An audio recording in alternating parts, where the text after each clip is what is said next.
आपण चांगले चांगले बनवतो आणि स्वतःला मजबूत करत असतो. अशी सुंदर दिवाळी फक्त एकट्याने साजरी करायची का? मी माझे पदार्थ केले, मी माझे खाल्ले, मी माझे आंघोळ वाचोळ करून दिवे लावले, तुला दाखली, चालेल का? आनंद एकत्रितरित्या स्वतः सुद्धा आणि संघटन सुद्धा. जसं आज आपण आपल्या घरामध्ये करतो तसंच रिएक्शन परिवारामध्ये सुद्धा मी जेव्हा प्रोडक्ट घेते मी स्वतःला प्रिव्हेंट करते, मी स्वतःला मजबूत करते. पण माझ्याबरोबर माझं नेटवर्क सुद्धा मजबूत होणं गरजेचं आहे. माझ्याबरोबर असलेलं व्यक्ती संघटन सुद्धा मजबूत असणं गरजेचं आहे. म्हणून आपण जे सेलिब्रेशन करतो घरी तर करतोच आहे, पण दिवाळीमध्ये आपण नेक्स्ट सेलिब्रेशन ह्यासाठी करतो की सगळे एकत्र आले पाहिजेत, एकत्र वावरले पाहिजेत आणि एकत्रितरित्या आनंद घेतला पाहिजे. ह्या संमेलनाचा आम्ही पहिल्यापासून म्हणजे चांगला पुरस्कार करतोय की ह्यामार्फत एकमेकांना कळावं की आम्ही कुठल्याही कोपऱ्यात असू तर डिरेक्शन इज वन प्लॅटफॉर्म, की त्यामार्फत आम्ही एकत्रितरित्या एका प्लॅटफॉर्मवर उपलब्ध झालेलो आहे. एका छोट्या गोष्टीने मी सुरुवात करेन. New York airport, JF Kennedy airport सगळ्यांना माहिती आहे हवाई अड्डा. तिथे ब्रायन नावाचा एक रक्षक होता की जो वर्षानुवर्ष त्या JF केनेडीवर काम करत होता. त्याच्याबरोबर त्याचा डॉग कुत्रा जो वेल ट्रेन, त्याचं नाव शॅडो. तुम्ही ही गोष्ट आहे ना ऑनलाईन पण बघू शकता. त्याचं नाव शॅडो. ते दोघे जण त्या एअरपोर्टला खूप फेऱ्या घालायचे आणि सिक्युरिटी एकदम टाईट ठेवायचे.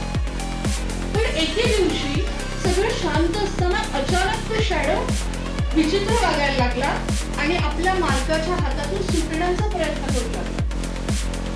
त्या ब्रायनला कळेना की हा काहीतरी सांगू इच्छितोय, पण त्याला कळत नाही की काय. मग तो एका आई बरोबर चाललेल्या मुलांच्या पाठीपाठी चालायला लागला. ब्रायननी त्याच्या पाठीपाठ चालायला लागला.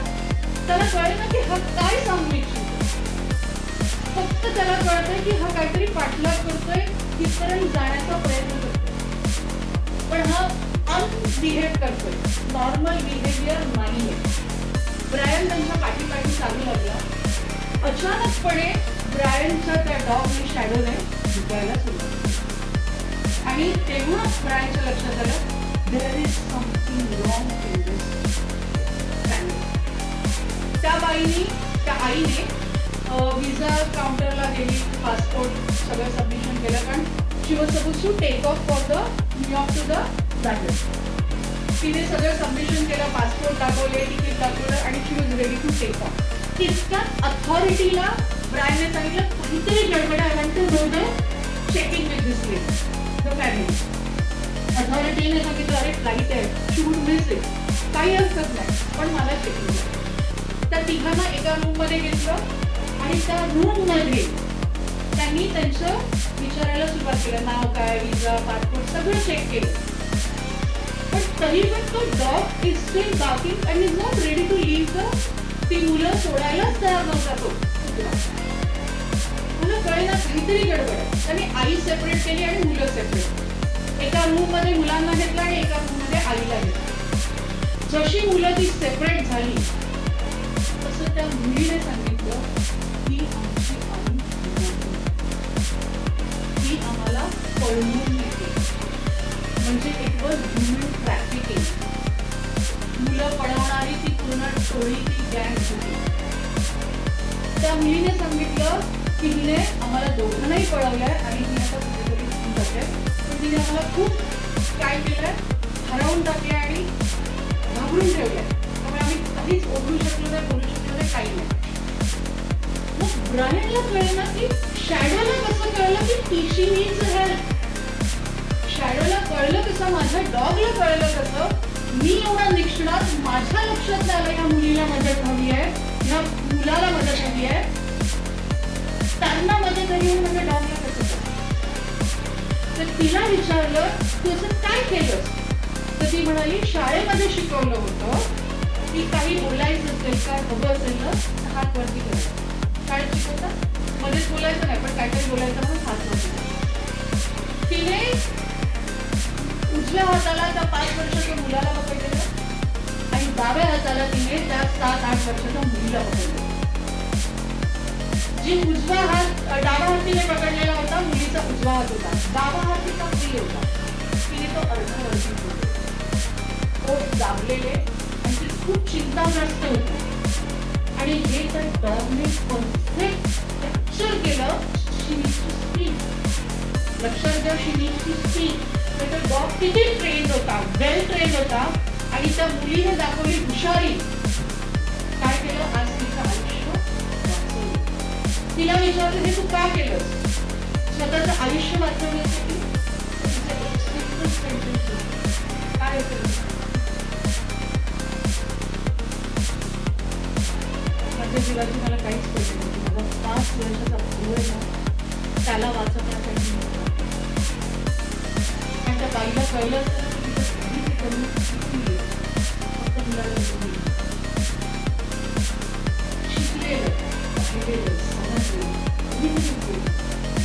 आणि ते तिथे दाखवून दिलं तिच्या कर्माद्वारे. सतर्कताच ही तुमची सुरक्षा. जितके तुम्ही सतर्क राहाल, जेवढे प्रिव्हेंटिव्ह राहाल, तेवढे तुम्ही सुरक्षित राहाल. फॅक्ट आहे, तिने केवळ त्या मुलाचं आयुष्य नाही वाचवलं, तिचं आयुष्य वाचवलं. आणि ती पूर्ण जी गँग होती ना युरोप आणि US मध्ये काम करणारी, तिचं रिअल स्टोरी. ही फक्त गोष्ट नाहीये, हे तुम्ही युट्यूबवर बघाल. JF केनेडी हा जो एअरपोर्ट आहे ना, JFK म्हटला जातो, तो एअरपोर्ट प्रचंड बिझी आहे. लोकांना एकमेकांकडे बघायला काय, ढुंकून बघायला वेळ नसतो. अशा ठिकाणी एका मुलीच्या सतर्कतेमुळे फक्त हाफ अँड हाफ रिक्वायरमेंट टाळ्या व्हायला पाहिजे. ही सतर्कता आपल्यापर्यंत दिली आहे, पण तो शॅडो होणं हे आपल्या हातात. ती एवढं चांगलं प्लॅटफॉर्म दिलेलं आहे, पण ही सतर्कता, ही सुरक्षितता कोणासाठी आहे? ती माझ्यासाठी आहे, माझ्या परिवारासाठी आणि समाजासाठी सुद्धा आहे. तिने केवळ भाऊने वाचवला, स्वतःला वाचवलं आणि समाजातल्या अनेक मुलांना केवळ एका शिकवणीने वाचवलं. त्यामुळे जेव्हा आपण मीटिंगसाठी भेटतो किंवा संघटनात्मक भेटतो, तेव्हा अनेक गोष्टी आपल्याला शिकायला मिळतात, शेअर करायला मिळतात आणि आनंद घ्यायला मिळतो. मी खरंच धन्यवाद देईन. असे सतर्क माझे अपलाईन मिसेस गळवी आणि आपले अपलाईन मिसेस कचमणकर. टाळ्या व्हायला पाहिजे. तर सतर्कतेमुळे आज आपण सुरक्षित आहोत. कोविडमधून सुद्धा आपण बाहेर पडलो, म्हणजे सही सलामत, मी म्हणेन सही सलामत आपण बाहेर पडलो. आणि लक्षात ठेवा, कोविड वॉज जस्ट अभी तो बहुत कुछ बाकी आहे. आणि केवळ आपल्यासाठी नाही, तर पूर्ण जगासाठी. आणि डॉक्टर लिम सिरोजींनी त्याची तयारी 30-35 वर्ष अगोदर करून ठेवली. हॅट्स ऑफ टू हिम. मला माझी विनंती आहे की उभं राहून डॉक्टर लिम सिरोजी उभं राहून आणि मुंबईच्या मलेशिया आणि मलेशियावर हा जो प्रवास आहे सोपा नाही आहे. त्यांचं एक विजन आहे, टाळ्या होऊन देतील.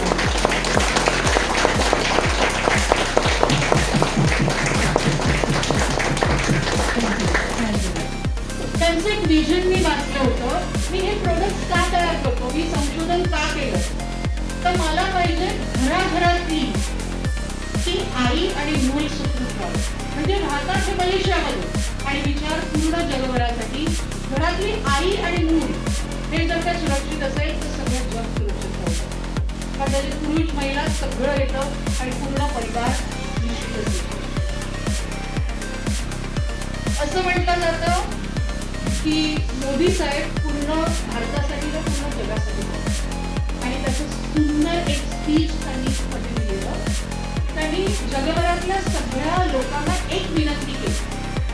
त्यांनी सांगितलं, तुम्ही कुठेही असाल, if you are in London square, if you are in New York square, if you are at Century Prabhadevi, तुम्ही पनवेलला प्रभादेवीला, प्रार्थना समाजला, पालघरला कुठे असाल, तिकडे एकच काम करा. 5 लोकांना दररोज हे सांगा, मेरा भारत महान है. तिथे तुम्ही येऊन बघा. Europe, USA, Singapore, Asia Pacific, जिकडे जे काय तुम्हाला बघायचंय ते सगळं भारतामध्ये उपलब्ध आहे. मग मला इनक्रेडिबल इंडियाची ऍड करायची गरज पडणार नाही. I need not to pay for the advertising, मार्केटिंगसाठी मला तेवढा वेळ आणि पैसा घालायची गरज पडणार नाही. तुम्हाला जो टर्नओव्हर मिळेल, कारण जेव्हा टुरिस्ट तिकडे येतो, युटिलिटी होते, तेव्हा जो टर्नओव्हर होतो ना तो प्रचंड असतो.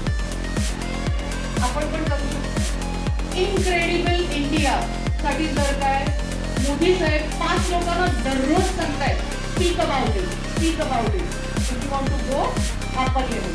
आपण पण डिजिटल बद्दल 5 लोकांशी बोलू शकतो. ऍटलीस्ट आपल्या स्टेटसवर तरी आपण लिहू शकतो की this is coffee is available, spirulina is available, this is a platform which is I am enjoy, तुम्ही सुद्धा एन्जॉय करू शकता. केवळ 5 लोकांना म्हटल्यामुळे आपण अनेक त्या टर्नओव्हरमध्ये स्वतःचा टर्नओव्हर पण व्यवस्थितरित्या वाढवू शकतो.